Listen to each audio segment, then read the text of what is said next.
I am the Tofu Golem. Please enjoy the video.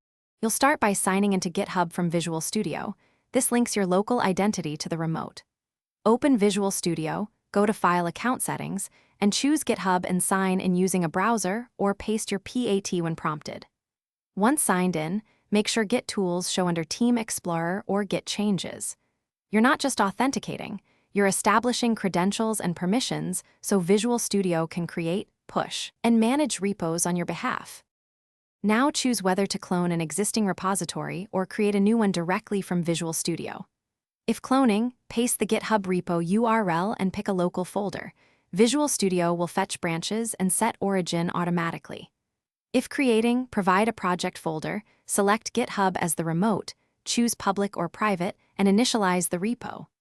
Once the project loads, make a small change, stage it in Git Changes, write a clear commit message, and commit to the local branch so you have history before pushing. Finish by pushing your commits and managing branches. After committing, click Push to send changes to GitHub. If the branch is new, choose Publish Branch.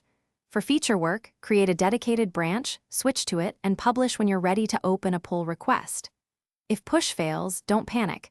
Fetch or pull to integrate remote changes, resolve any merge conflicts in the editor, stage the resolved files, commit, and push again. This pull then push cycle is the common fix for sync errors.